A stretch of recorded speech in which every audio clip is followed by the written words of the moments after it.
Good evening and welcome to the Poets Cafe. It is where artists comes alive.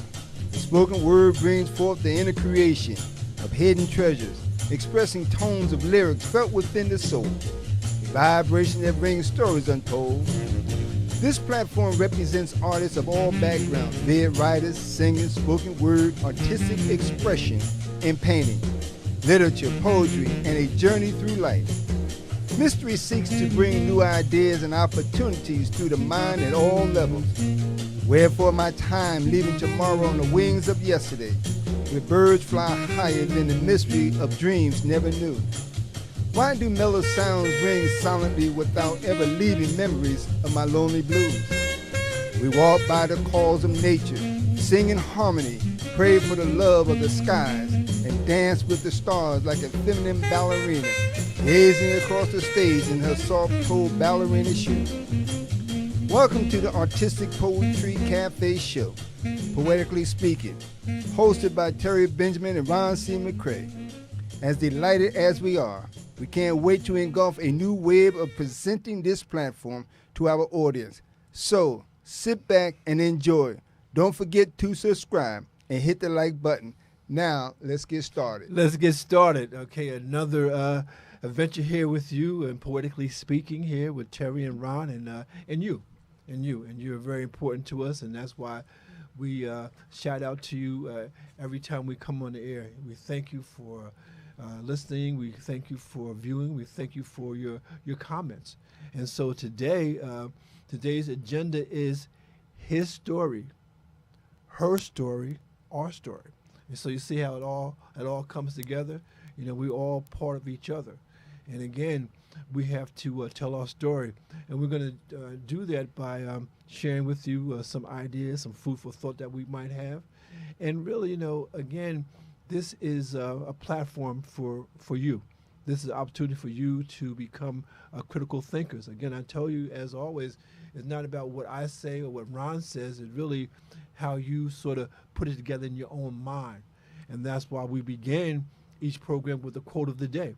Now, this quote is from Shirley Chisholm, former Congresswoman and also the first black woman to run for president. And Shirley Chisholm says that you don't make progress by standing on the sidelines, whimpering and complaining. You make progress by implementing ideas. And so this evening and every evening that we come on, we present to you ideas that you can really use for your life. And so with that said, we begin, as always, with Ron's poetry. So what say you, my brother? What do you have for us today? You know, before I get into it, I'd like to say this, take a couple seconds to say this. Please, yes. The importance of, as you introduce this platform today, and the collaboration between us and you, and you and us and the community. That's right. So important. Yes. Although this month is Women's Month, but this is Women's Month history. That's right. Our history, the stories of all those who have made it possible. That's as right. You indicated, the first black woman to be nominated as vice president, at least she was running for office. But there were so many before her, during, and thereafter. I have a book, and I forgot to bring it, but it just in short, even in reference to Supreme Court justices, women, even the ones we have today. Yeah. So history is the foundation of this conversation, our conversation, and that's why a few weeks ago, so we had the art of conversation. That's right. The importance. Yes. But I'd like to read this. This came to mind, and it's important to listen and understand the message of this, because it takes us back in time a little bit and brings us up to today, what we need to do. Title: Stars, Stripes, and Scars. Wow. Freedom from the stars, stripes whipped across the mental state of my identity to express or cry for freedom. Bound by the strips and clinging to the soul of my life, we sobbed for mercy denied. Stripped of my voice for praying a life from thee. O Master, where shall I be? For the wounds deepen with hardened bruises, far beyond my soul to keep. Pain subside, Lord, where art thou? Into submission, O my soul, cry for mercy. Release me before the day is done, leaving nothing but memories from the land I was sold. Born under the stars at night, while the sun cried tears, silently savoring the membranes, I exhort quietly, resting in the unknown, yet vibrant chills. The chills are gone quietly, and my nervous system is calm. Buried alive, pain hurts no more. We're gone home to heaven afar. The stars sparkle brilliantly as the light shines so brightly in my eyes. I see yesterday and tomorrow when time allows me to remember how it felt from the pain that faded today. Numb from a future, numb from what was. I ask why, but no answer, but a why is my question. The misery you sought to harm life has brought you one way to forgive until the day is done. When I see the innocence in the eyes of the lost, I remember I bear the cross, back and shoulders. To forgive is my right, not to avenge the lost souls found in the dark shadows of the beginning they were born. Stars and stripes and scars mark territory not owned, but stolen against the will of my never-known glory of freedom. Shunned beyond the grave of death, below the skies, alone, weeping in sorrow until the doors call my name and welcome home. They receive me buried, they receive me bruised, battered. All scars are gone now. I understand my journey through this battlefield, fighting for others who suffer in torment, wailing for tomorrow, yet not coming today. Silently, we wait for a Savior's hand and we pray. The whipping post embedded mark our name, deep beyond the blood, beyond the pain, to keep remembering what freedom was, but found in the end because we never gave up or surrendered to the sound of pain. Ooh, that's powerful. That's epic. What's the title of that again? Stars, Stripes, and Scars. Stars, Stripes, and Scars. Now I got to ask you, where the heck did you get that from? I mean, that, again, and the thing that we have to understand, sometimes the scars are not just on our bodies. Sometimes the scars are within ourselves. And we have to heal those. But what my brother presented here, this is an epic poem. And I just want him to break down that title because that resonates with me. I see exactly where you're coming from.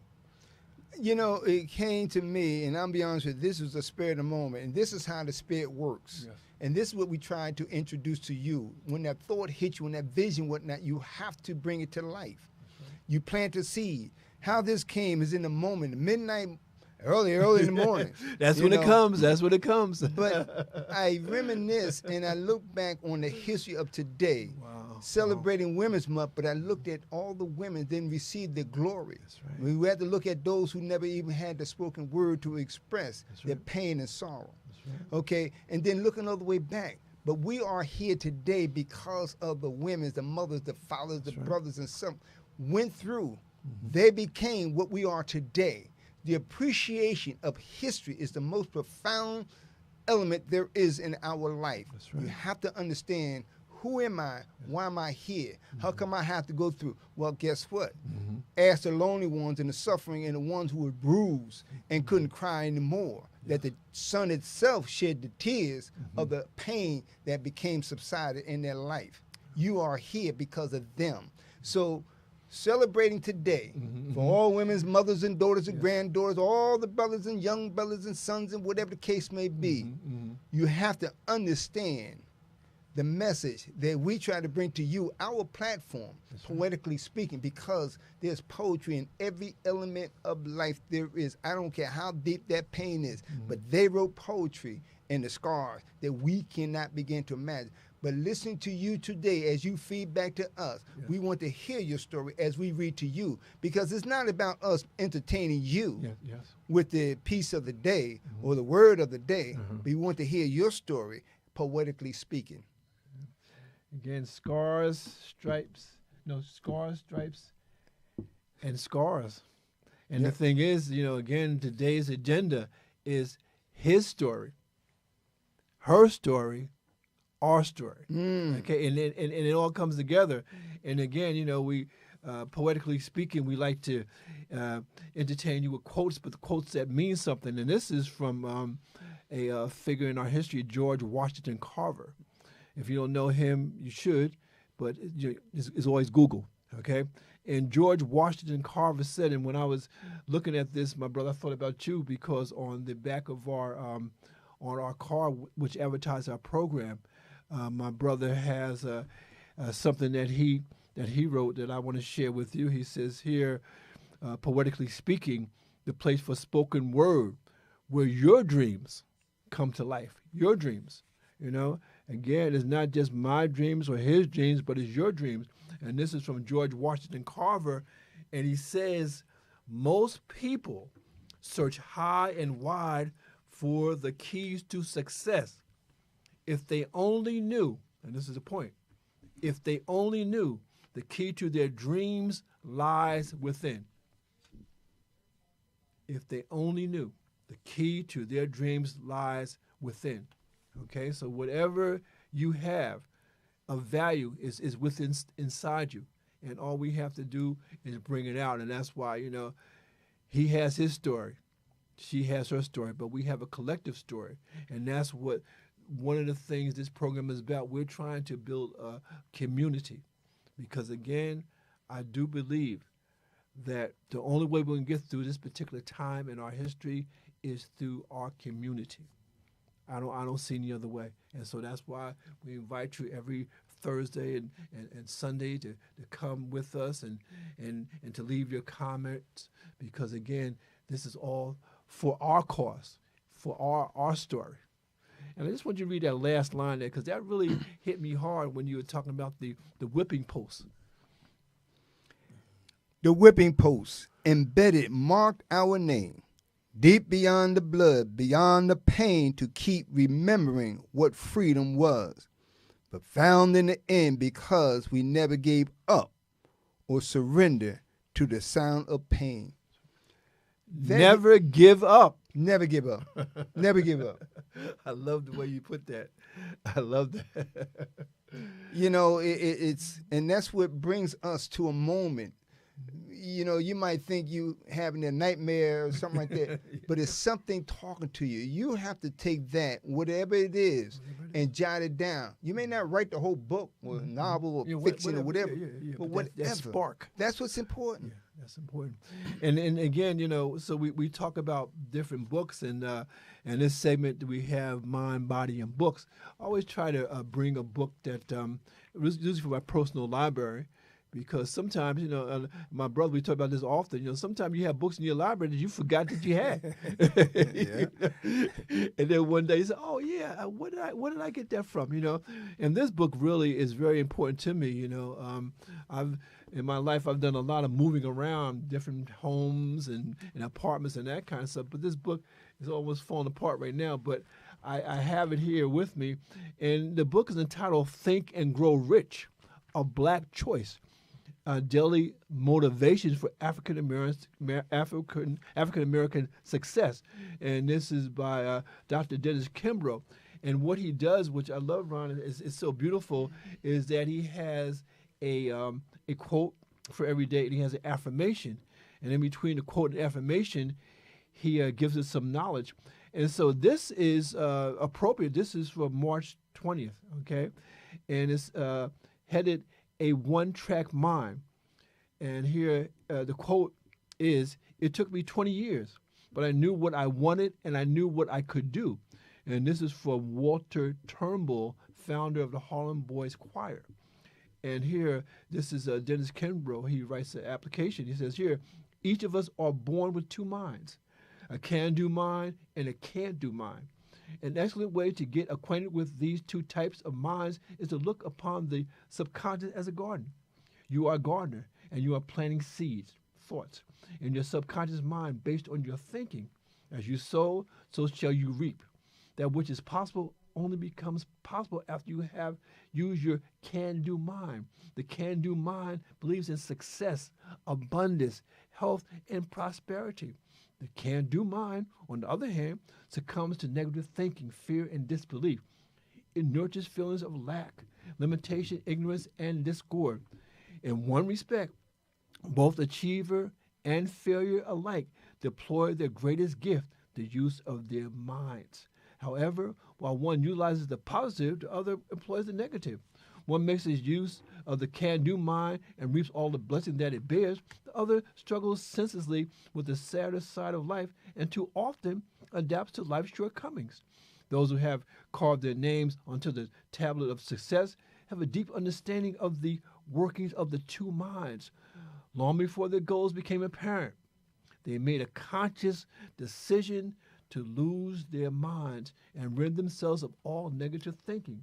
The same applies to you. In order to change external conditions and experience all the good that this world has to offer, you must first make a conscious decision to lose your negative mind. And here, the affirmation: I will use the key to my success. I will use my can-do mind. And this is from the book, Think and Grow Rich, A Black Choice, Daily Motivations for African American Success. The original Think and Grow Rich was written by Napoleon Hill during the mid-1930s. And so again, this is an update from Dr. Dennis Kimbrough. And again, you know, the Bible said there's nothing new under the sun. And that is so true. So because it's nothing new under the sun, we can go back to the old books and we can get knowledge for today. And so again, you know, when we talk about mind, body, and books, what we're saying is that it's a holistic approach. You know, we know that to strive and to grow, it has to be about the mind, the body, and the spirit. Because you're going to have a good mind and a good body, but if the spirit is not there, okay, if the spirit is not there to motivate you, to move you along, you won't be successful.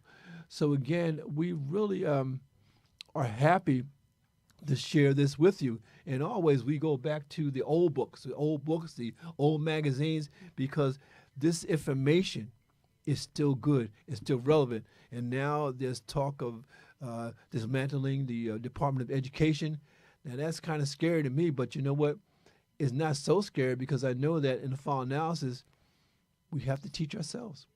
We have to teach our children. One of the roles as a parent is to teach. So I can see us having times in our homes where we sit down as a family and we read a book. We study a book, you know. We study a problem. Because again, in the final analysis, nobody's coming to save us but us. And when I say us, I'm not talking about just black people. I'm talking about anyone who believes that this country can do better, that this country must be better. And the only way we can be better if we use our mind. When they say use our can-do mind. So what say you, brother? You know, you got your can-do mind on all the time, and I love you for it. You know, you're absolutely can-do mind.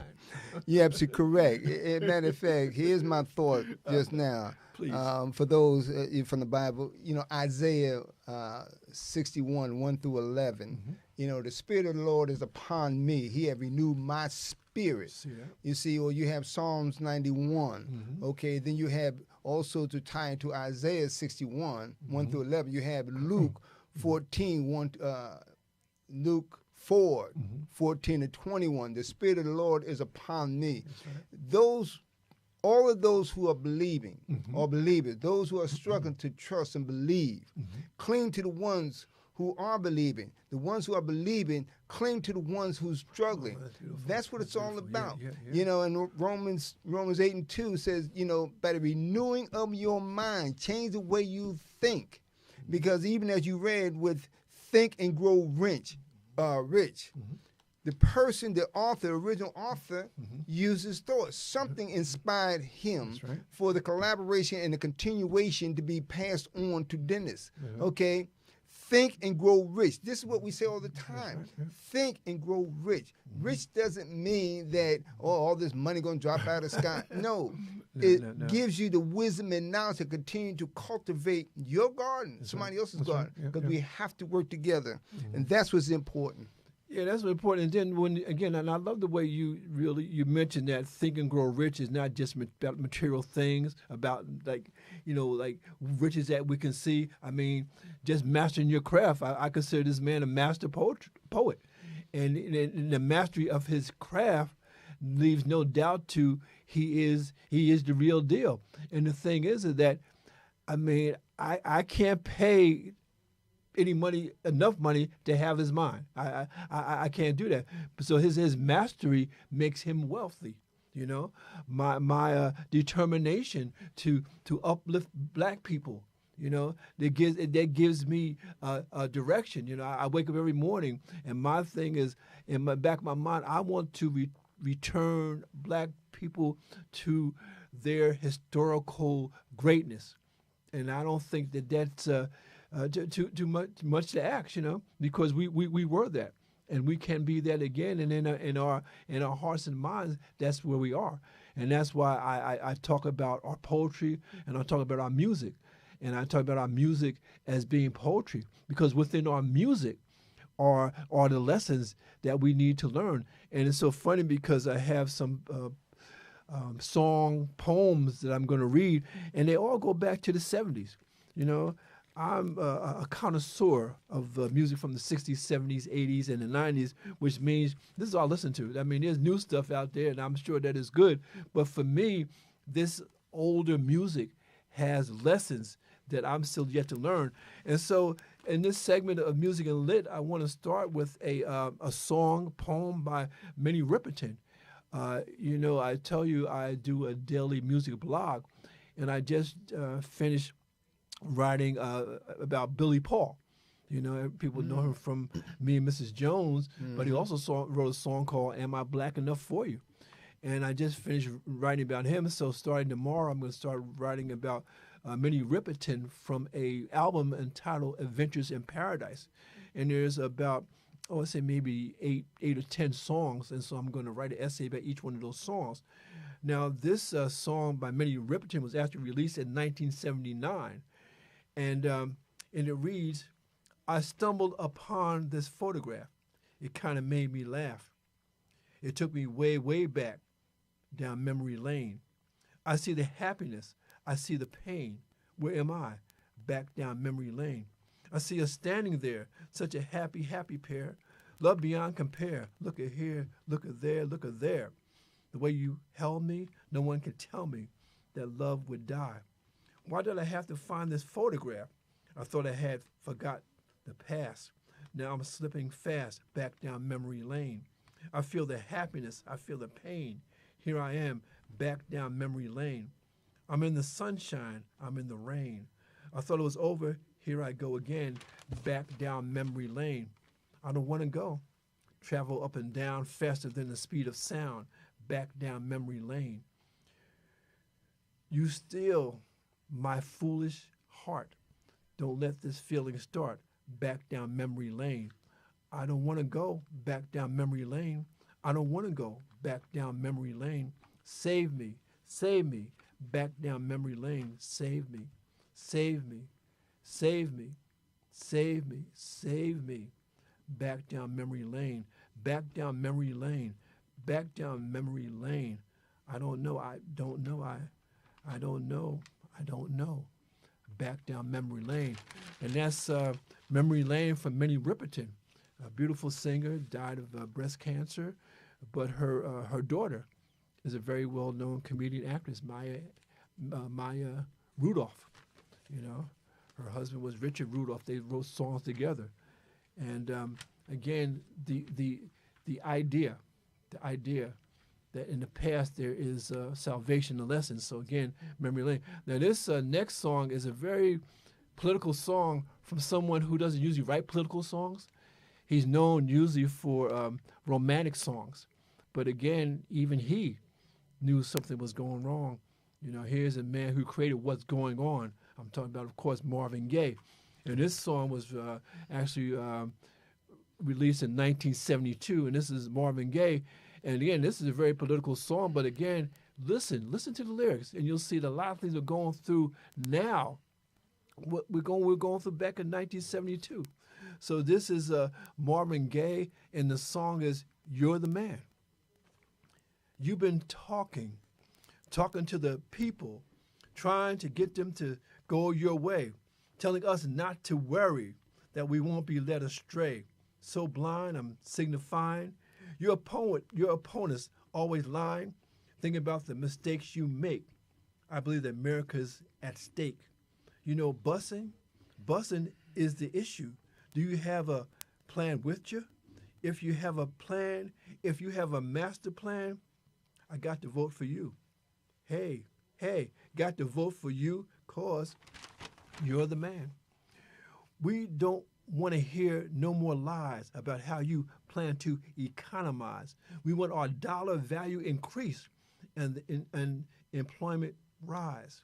The nation's taxation is calling all this inflation.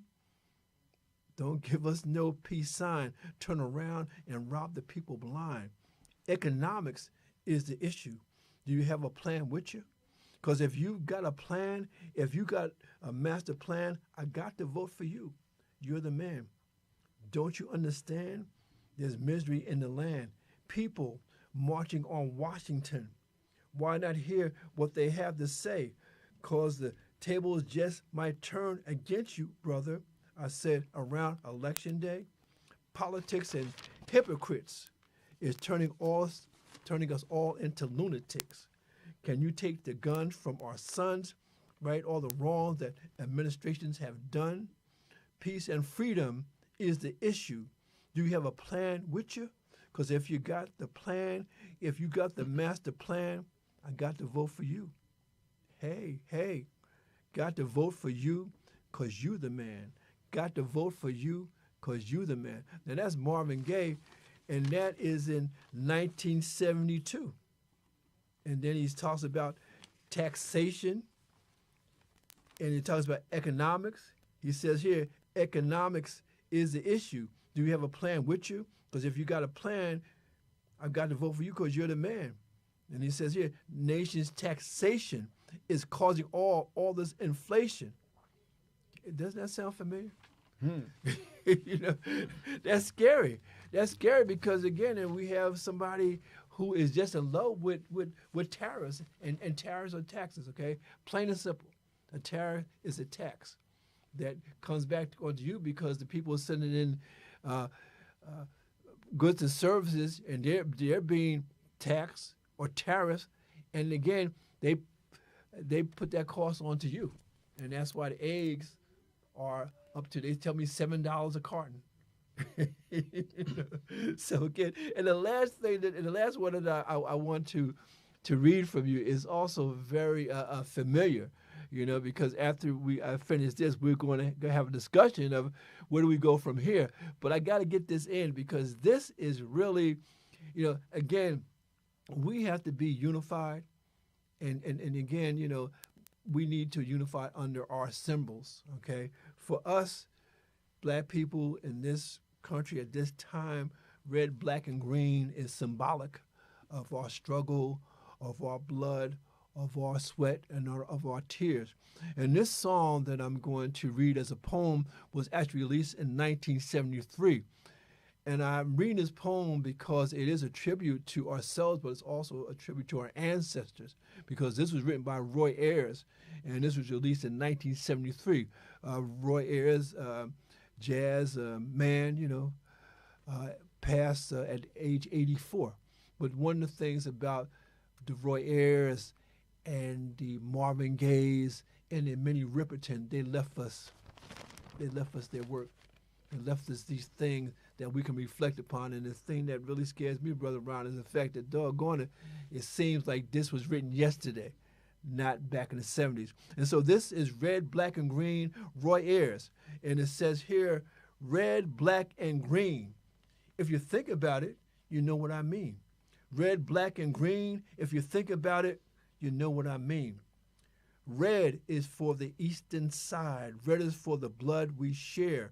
Red is our 1,000 dead. Red is our liberty. We fight for our own nation. Red, black, and green, if you think about it, you know what I mean. Black is for the motherland. Black is for the proud black man. Black is for the beautiful face of a proud and beautiful place. Black is for the soul we need, so a nation we can feed. Red, black, and green. When you're thinking about it, you know what I mean. Green is for the seed of freedom painted in our minds. Green is for that seed to grow, free from all the fires. Green is for the earth to feed. Red, black, and green. If you think about it, you know what I mean. Red, black, and green. If you think about it, you know what I mean. Red, black, and green. If you think about it, you know what I mean. And this is by Roy Ayers with Edwin Birdsong and Roosevelt Weaver. Again, the symbols. The symbols of our struggle, the symbols of who we are. And this part of the program, we're just gonna wild out. we're just gonna put it out there because again, where do we go from here? I was talking to my brother as we were coming to the studio, and I said, you know what? There got to be a point where we sort of stop, and then we plant, and then we go to the next point. Basically, what the jazz musicians call woodshedding. What they would do, they would go. It's like a retreat. They would go and they would practice different sounds, different ways of making their music and that kind of thing, and then they would come out with new stuff. So what I say, where do we go from here? What I'm saying is sometimes we got to sort of hunker down, bunker down, and really plan our strategy because we will get through this, But sometimes we got to pause. So this is a pause for the cause because when we come back out, we're going to come back out stronger. So, brother, what say you? Well, what do you feel about this concept of just like pausing for a little time and then come back stronger? And there's nothing else to say because you really said it. Even reading what was just expressed. Matter of fact, I haven't heard Roy Ayers in so long. Good brother. Absolutely. To tie into that, even what you read, especially the economic. Back in 1972, a lot of y'all may not have been born, but then a lot have. Yes, sir. Yeah, so where do we go from here is in the present. This conversation, we're telling you about what was said back then is that the younger one, this generation, of those who have forgotten or never thought about it, is from this moment to move forward. The other thing, too, another bullet point is let's use that as our pledge of allegiance. You see, we go to school and pledge allegiance to the flag of the United States of America. But where is our pledge of allegiance? Of the souls that were saved, the souls that were lost, the memories of the freedom that they never gained. But here, we want to have this platform. That's what's powerful. Right. Yeah. Change the language, change the code, change the man's pledge of allegiance. Because there is no freedom for us, then or now, when you think about it, and not when you have somebody in office taking away your freedom through education.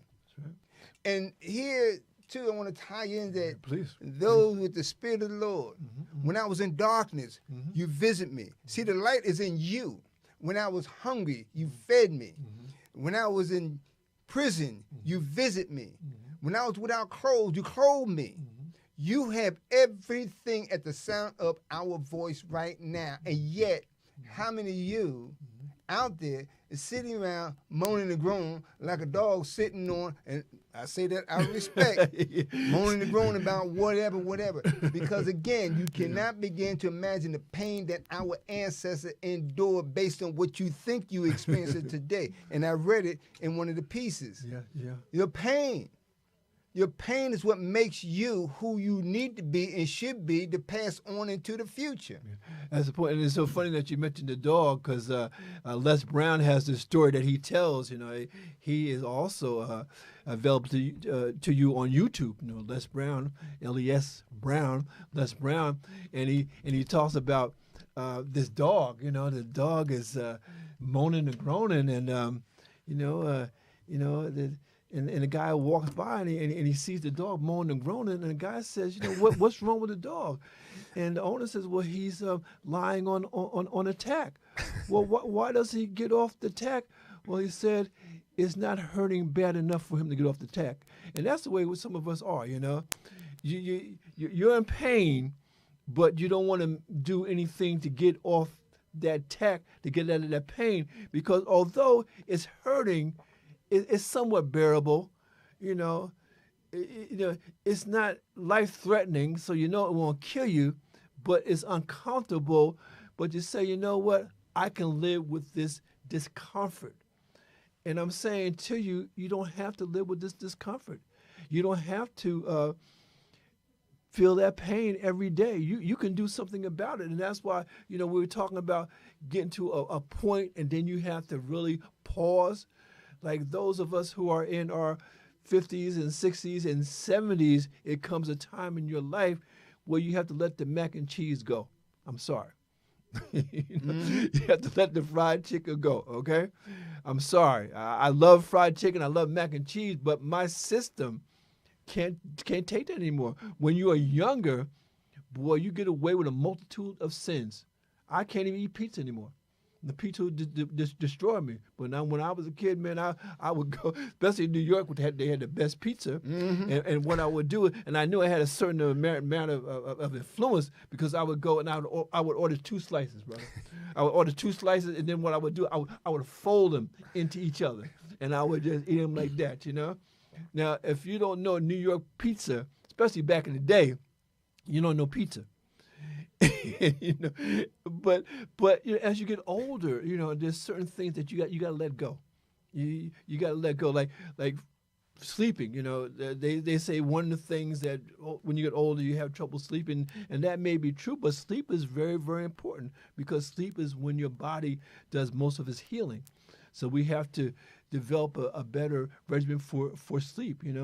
And our eating, we can't eat everything that we used to eat, because again, it does not sit well in our stomach. So I'm saying to you, and I've known people, and you probably know people, Ron, as well.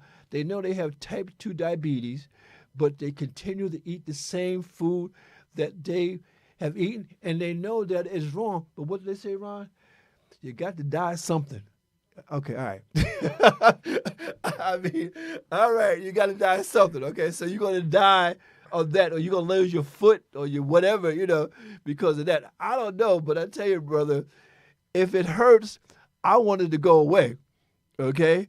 So I'm not going to be like that dog on the tack and whatnot, lying there, because it hurt, but it don't hurt bad enough for me to change my diet, to change my habits, to get out and get some exercise, get out and get some sun and that kind of thing. Because again, one of the things about getting older, I like getting older. I just don't want to suffer. I just don't want to live my later years in agony. And I know that you can't stop the aging process, but you can slow it down. And one of the ways you slow it down is to really use your mind in a different way. If you know that food is bad for you, as much as you like it, as much as it just gets you excited and whatnot, you got to let it go. Because, again, I'm at the point where, I want to feel good every single day. And our friend Laretha Foster Bram, she says, we are uniquely fitted together in this woven fabric called life. Nope, still eating them both. Laughed out loud.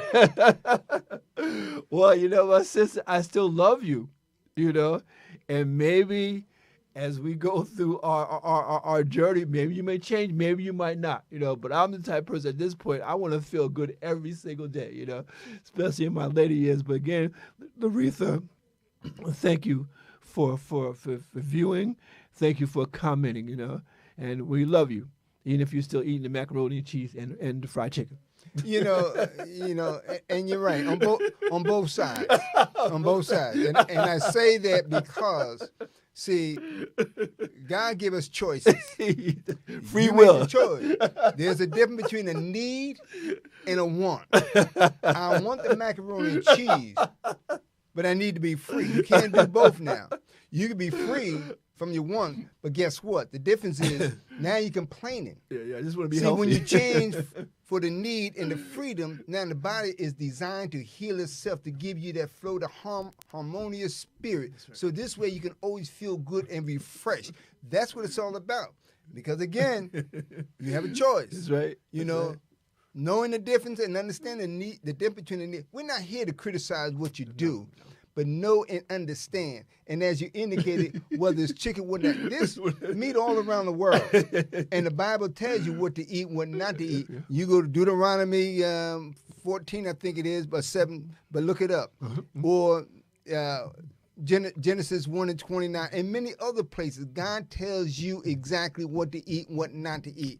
But he never said, I'm a crucified because you ate what you wanted. That's right. But in the same token, you calling on him when you feeling that pain and uncomfortableness. Just like you said, we're talking about the dog. Okay, you got scars of pain, but what are you going to do to be free? You can lay there because you become so comfortable to the pain, it becomes agonizing. But then what happens, in all honesty, now you wouldn't get on the phone and gossip and share your pain with somebody else and make their life miserable. No, be happy. Hey, I feel good. Like I knew that I would. Because again, I mean, really, God loves us, but God gives us free will. That's so right. you have free will. You can do whatever you want to do. But I know if and I don't preach. I'm not a preacher. But if someone comes up to me and said, Terry, you look pretty good for a man, in his 70s, and I will tell you what I do to look good. And I'm not so much concerned about looking good, but that's just a byproduct of what I do. Because for me, Ron, as well as anybody who is creative, who is an artist, what you need is energy. So by me taking care of myself, eating right, exercising, and sleeping well, and that kind of thing, that gives me the energy to go through my day. I start my day at 5 o'clock, and I don't finish until 10, maybe 11 o'clock. But when I go to sleep, when I go to my bed, I have a very good quality of sleep. Then I get up and do it again. But I tell you, I would not want to be in a position where I could not go through my day with the energy that I have. Because again, quiet as it's kept, it takes a lot of energy to be creative. I remember back in the day when I used to write plays, and I only started writing plays because people wouldn't read my novels. Because they were too long. So I would write plays, and I would have plays, and I would sometimes act in the plays, direct the plays, and that kind of stuff. And the thing that really amazes me as we speak, Denzel Washington is on Broadway in previews for Othello. Now that play is about 3 hours. And so just imagine the stamina that it takes to go through those 3 hours. And Denzel is around our age. He's in his 70s. So just imagine and doing that. I think it's like Monday through maybe Tuesday through Sunday, because Broadway is dark on Monday. But just imagine, just to do this show. I mean, it's a lot of energy. I mean, you see us on the platform for an hour, but we prep before that, and even before that. So my point is that I want to be able to enjoy my grandchildren. I want to be able to keep up with them. They're both athletes. I call them student athletes. Scholar athletes. I want to keep up with them. And I can't do that if my diet is sort of bringing me down. So again, I don't mention the diet to chastise anybody. All I'm saying is that you don't have to just be debilitated because you're aging. And really, I want to read, this is a poem by Maya Angelou, and she's up on the board here. And Ron, I was looking for this poem because I had heard it sometime before, and it's from Maya Angelou, and it's called On Aging. Listen to this. And this is the old person speaking, the older person. It says here, when you see me sitting quietly like a sack left on the shelf, don't think I need your chattering. I'm listening to myself. Hold, stop, don't pity me. Hold, stop your sympathy. Understanding if you got it, otherwise I'll do without it. When my bones are stiff and aching and my feet won't climb the stair, I will only ask one favor. Don't bring me no rocking chair. When you see me walking, stumbling, don't study and get it wrong, Because tired don't mean lazy, and every goodbye ain't gone. I'm the same person I was back then. A little less hair, a little less chin, a lot less lungs, and much less wind. But ain't I lucky? I can still breathe in. That's it, man. I am grateful that I'm still here. You know, I look back on our culture and our music. I look at our artists, you know, who have died in the past couple of years. Angie Stone and Roberta Flack, Roy Ayers. You know, I just heard recently that Jeffrey Osborne, his wife, passed. And so again, you know, and I think about, Ron, you know, like if I would have died in my 50s, I wouldn't have been able to do this in my 60s or do this in my 70s. And I'm the type of person, I'm always looking like 10 years ahead. So although I'm in my 70s, I'm looking forward, I'm looking toward my 80s. What will I be doing? You know? And again, I'm grateful. I thank God for keeping me energized because I have elderly parents. I have my mother's in the 80s, my father's in his 90s. And because I have my strength and my energy, I can take care of them. So that's a blessing. And so again, I'm not trying to be body beautiful, you know, but I want to be able to maintain the energy that I have to take care of myself and take care of my parents. I have a brother, I have a sister, I have a son, I have grandchildren. And so again, I want to be able to really enjoy them and to have them enjoy me.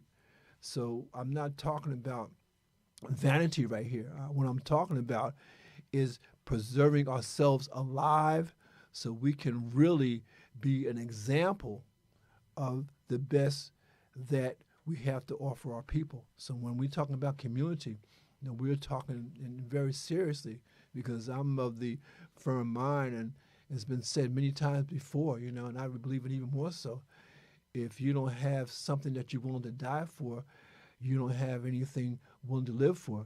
And my commitment is to those of our community who want to strive to do better and who want to be alive, not just for the sake of existing, but to be alive to innovate and create and make life better for ourselves and for our family and for our community. And that may sound like a lot, but again, what are we here for if not to encourage each other? I don't know. You know, in all jokes, we have fun. We try to have fun, but we don't believe in trying to insult anyone in any shape, form, or fashion. No. But it's a dialogue, an art of conversation as a reminder for each individual. Take heed to it, however you do it. My thing is whatever makes you happy. If you're happy in a moment, whatever you do, eat, whatever, that's fine. Mm-hmm. It's about being happy. And no matter how you look at it, because nobody can take your happiness away unless you take it away or give it away. Okay? Because honestly, you could be in pain. I remember a child getting beat. If I dared to laugh, you know, because I was immune to it, but it didn't happen. And so here, if I may, you know, you look at being gracefully severing the time of the wind as it blows comfortably. And so you can eat no matter what you want.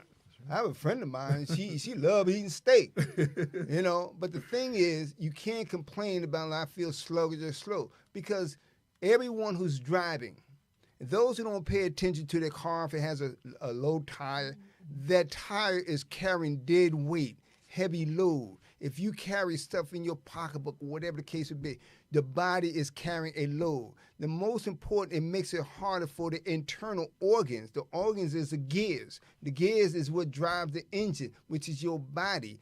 If it has the wrong stuff or heavy stuff, it cannot produce the way it's supposed to do. It's supposed to be harmoniously flowing with the gear, so you're able to get up, to move about, to et cetera, no matter how you look at it. Whether you go to a park or you don't go to a park, whether you exercise. The internal is more important than the external. The internal is more important than your mental state. The internal is more important than a lot of other things, your outward, material, whatnot. It comes with your emotion. if you take care of the emotion, if you take care of the internal, that in itself will set the emotional on a path of health and wellness, which also keeps the heart free from any sluggishness. Because if the heart ain't pumping, you must forget it. All of us, plain and simple, air, no air. If the heart is not pumping, unfortunately, that's it. But I'm not going to get into those words and whatnot. You know what I mean. Yeah, but that's what's important. It is. Create, and as you indicated, as you get older, because we have people, regardless of what they ate, but look at the ones who live in older, but in the same token, keep in mind of the young ones who have not even saw tomorrow, babies and whatnot. So again, it's your life, your decision. However you live it, whatever you do with it, it's up to you. But keep in mind, this show, any show, but the Word of God, I don't care what religion, He's about living your best life, enjoying today, tomorrow, and this moment. Yeah, and the thing is, so what we're talking about is self-awareness, And I want to go back into this book. This is from Maya Angelou, Poems. And it's really two books here.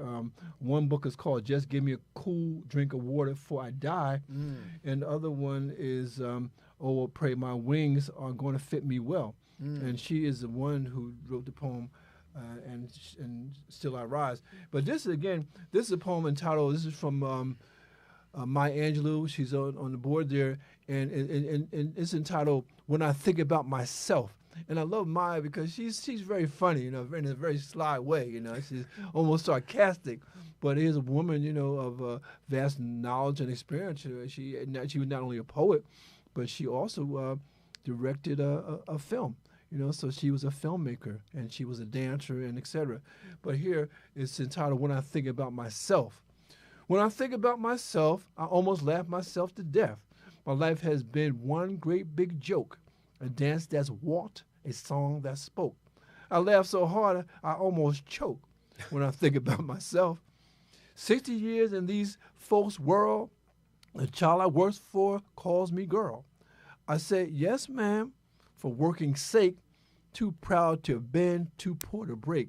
I laugh until my stomach ache when I think about myself. My folks can make me split my side. I laugh so hard I nearly died. The tales they tell sound just like lying. They grow the fruit and eat the rind.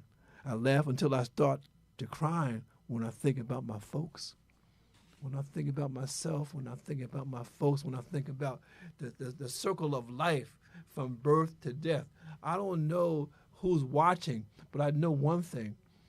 At a certain point in your life, someone took care of you. When I say they took care of you, before you even knew yourself. They washed you and cleaned you and everything else because you couldn't do anything for yourself. You couldn't do anything for yourself. And they had to get you through that point where you can live and you can thrive and you should go. You can grow. And I'm saying to you, man, really, thank God for your life. Thank God for your health. Thank God for your strength. We all have problems, but you know what? As long as you're living, as long as you got this, man, you can change things around because, again, it's about our creativity, And that's why this platform is so important to me and my brother here because, again, we get a chance to speak to you from our wisdom. I'm sorry, man, to get into your 70s, man, you did something right. I mean, we may be old fools, but we're old. And what old means experience, So we have experience that you don't have. And so, I mean, look, if you're out there 25, 30, 48, 50, I can tell you about being 20, 30, 40, and 50. You can't tell me a doggone thing about being 70 unless you're 70. Or if you're 80 and 90, then you can tell me. But if you are not where I'm at, you can't tell me. And I tell you, man, it's been a beautiful journey. And it's still continuing, And I'm just so glad that we can share this platform with you on Thursday from 6 to 7 and Sunday from 5 to 6. And please, press the subscribe button so you don't miss any of these shenanigans that we present here on Thursday and Sunday because we're having some fun and we want you to have fun. But you know what? We come to you with a pure heart. We come to you with a heart that really a heart of gold, okay? And Larissa is back. She says here, Nope, still eating them both. When it bothers me, I will stop. It is by the grace of God that we all stand here. Yes, right. And she says, when we take care of our insides, the outside will follow. And I agree. I agree with you on that. My brother, we got a few minutes. Yeah, I just want to share. This is important. I'm not going to get into the whole thing because it's long. What I'd like to show you, as I mentioned before, this is from the Legacy magazine. I think this is from 2016, 17. But anyway, on page 15, this is the Knoll Sentinels of Time. In the fall of 1916, ex-slaves gathered in the nation's capital for an unusual reunion by Martha Davidson. And so I'm just going to skip over right quick, and I'm kind of skip down.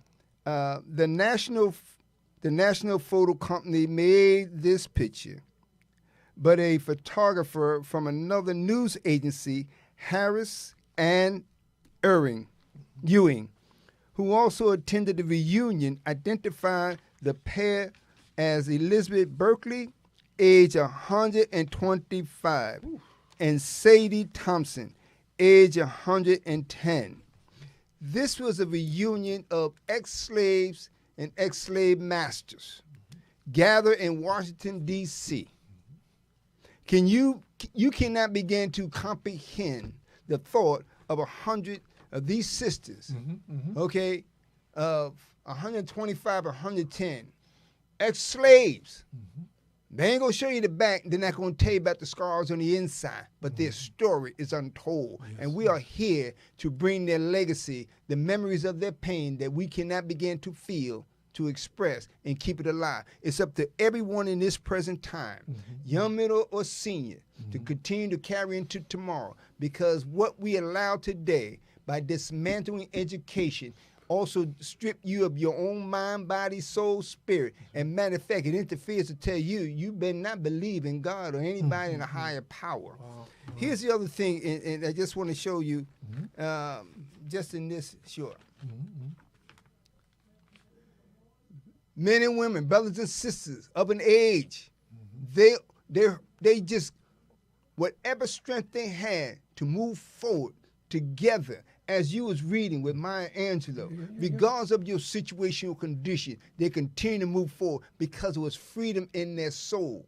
They didn't think about or feel the pain because you can, again, numb to the welts far beyond. Just one welt was thick as a tire, just one, and they had thousands of them. And I kind of exaggerate, but the point is each whip.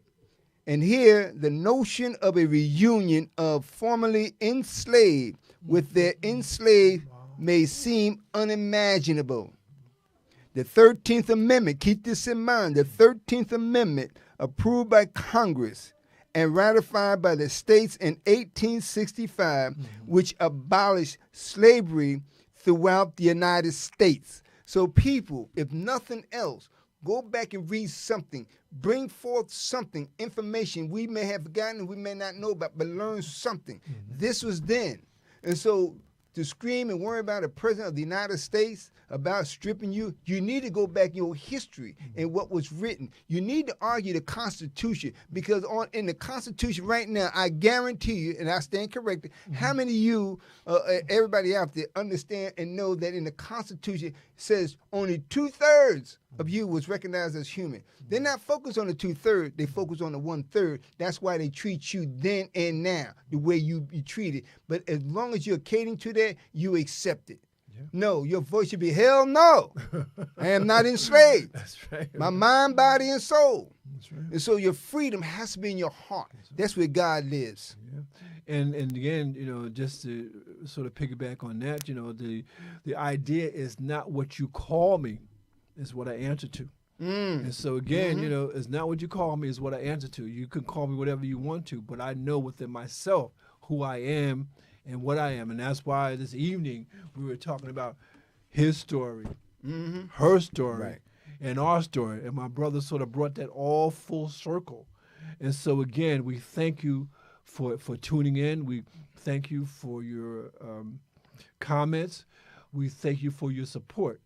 And every time that we come here, we're going to bring you some things that we've read, some things that we've been able to digest and really to share with you. Because again, we really appreciate this opportunity. I also want to thank our engineer for the evening, Brother Jeff, for helping us bring this to you. Because again, we are here on the mic, but there's a lot going on behind the scenes, you know, that we want you to be aware of.